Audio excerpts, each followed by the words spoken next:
Hello Malaysia, salam sejahtera. Saudara-saudara, tuan-tuan dan puan-puan, ada lagi satu pendedahan yang merujuk kepada seorang pemimpin yang ternama, pemimpin yang berpengaruh, dikaitkan lagi dengan rasuah. Oke, saudara-saudara semua, seperti yang kita tahu, pemimpin bersatu ataupun presiden bersatu sendiri telah dikaitkan sebagai suspek untuk isu proyek Jana Wibawa, dan ini telah disahkan oleh SPRM. Hari ini pula, saudara-saudara, tuan-tuan dan puan-puan, isu Jana Wibawa, seorang lagi pemimpin, dikaitkan dengan, kalau saya tak silap, rasuah RM 200 juta lebih berkaitan isu Jana Wibawa juga. Pemimpin ini adalah Wan Saiful Wanjan.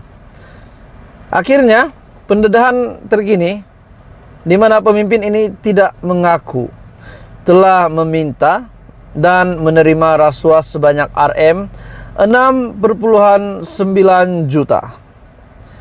Jadi, pendedahan demi pendedahan yang mengejutkan daripada SPRM. Ketua Penerangan Bersatu Datuk Wan Saiful Wanjan dihadapkan ke mahkamah session hari ini atas dua pertuduhan: meminta dan menerima rasuah bernilai RM 6,9 juta, membabitkan projek Jana Wibawa bernilai RM 232 juta pada tahun lepas. Saudara-saudara, tuan-tuan dan puan-puan, ini satu pendedahan yang bagi saya paling mengejutkan. Setelah beberapa tuduhan yang dilontarkan kepada pemimpin bersatu, pengurusi Perikatan Nasional, dan beberapa pemimpin yang lain, akhirnya setelah PN yang pernah menjadi kerajaan dahulu, perlahan-lahan satu demi satu pendedahan.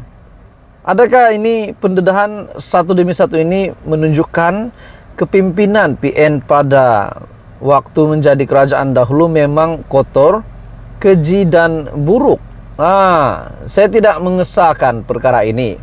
Namun pendedahan ini telah membuat ramai rakyat Malaysia, ramai netizen berpendapat bahwa adakah kami ditipu semasa PN menjadi kerajaan dahulu, disebabkan satu demi satu pendedahan ini yang melibatkan rasuah yang dilakukan oleh pemimpin pada ketika era Perikatan Nasional menjadi kerajaan. Ini satu lagi pendedahan menunjukkan Ketua Penerangan Bersatu Datuk Wan Saiful Wanjan dihadapkan ke mahkamah session atas dua pertuduhan: meminta dan menerima rasuah berjumlah RM 6,9 juta. Bagaimanapun, Wan Saiful menafikan perkara ini. Beliau mengaku tidak bersalah. Oke, saudara-saudara, sebelum saya meneruskan, mohon kiranya jasa baik Anda untuk bantu channel ini dengan menekan butang like, share, dan subscribe. Jadi menurut kenyataan ini, menurut Wan Saiful, beliau mengaku tidak bersalah dan memohon untuk dibicarakan.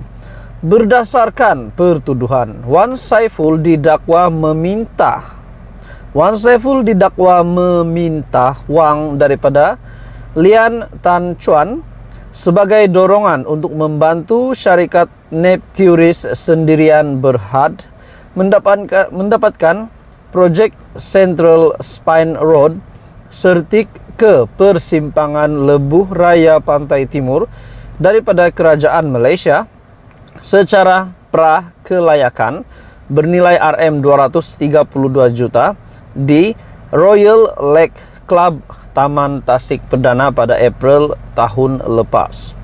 Dia juga didakwa menerima suapan RM 6,9 juta menerusi akaun CIMB Bank Berhad milik syarikatnya, yaitu WSA Advisory Group Sendirian Berhad, daripada akaun Maybank Islamic Berhad milik syarikat Nepturis Sendirian Berhad. Ia sebagai upah untuk membantu syarikat terbabit mendapatkan surat setuju terima projek sama di CIMB Bank Berhad Cawangan Bukit Tunku antara 8 Julai hingga 30 September.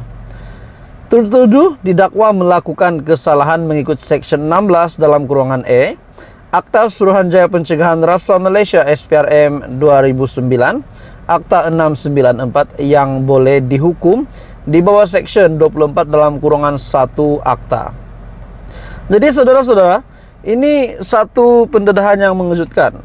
Terdahulu juga Timbalan Pendakwa Raya Datuk Wan Syaharudin Wan Ladin memohon Wan Saiful diikat jamin antara 500,000 sehingga RM 1 juta. Jumlah itu munasabah kerana kesalahan itu adalah serius dan kami mencadangkan tertuduh dikenakan syarat tambahan iaitu menyerahkan pasport kepada mahkamah dan melaporkan diri di Pejabat SPRM Putrajaya pada minggu pertama setiap bulan. Kami mengakui tertuduh tidak mempunyai risiko untuk melarikan diri dan memberi kerjasama kepada SPRM. Bagaimanapun, Peguam Bela Wan Saiful Datuk Hisham Teh Poh Teik memohon agar anak guamnya diikat jamin di antara 200,000 hingga 300,000. Maknanya Timbalan Pendakwa Raya pun terlibat, yaitu Datuk Wan Syaharudin Wan Ladin memohon Wan Saiful diikat jamin antara 500,000 hingga RM 1 juta. Jadi saudara-saudara, akhirnya pendedahan demi pendedahan, di mana hari ini pula Wan Saiful dikaitkan dengan rasuah, menerima dan meminta RM 6.9 juta. Saudara-saudara, jumlah ini bukan jumlah yang sedikit. Jadi, adakah setelah pengumuman daripada SPRM ini, pendedahan demi pendedahan ini membuktikan bahwa memang kerajaan pentadbiran pimpinan Muhyiddin Yassin pada era menjadi kerajaan dahulu memang keji kotor, memang terlibat salah laku atau sebagainya. Disebabkan Perdana Menteri Datuk Seri Anwar Ibrahim pun telah membuat kenyataan semasa beliau telah memegang portfolio sebagai Menteri Kewangan, beliau telah membuat pendedahan terdapat kecurigaan yang keterlaluan di dalam Kementerian Kewangan. Jadi pada akhirnya isu Jana Wibawa ini membawa kepada beberapa pendedahan, beberapa pembongkaran yang telah menunjukkan beberapa nama pemimpin-pemimpin termasuk Wan Saiful sendiri dalam Parti Bersatu dan nama Muhyiddin Yassin sendiri sebagai suspek untuk isu projek Jana Wibawa. Dalam pada itu Tengku Zafrul sebagai Menteri Keuangan pada ketika itu pun dipanggil oleh SPRM.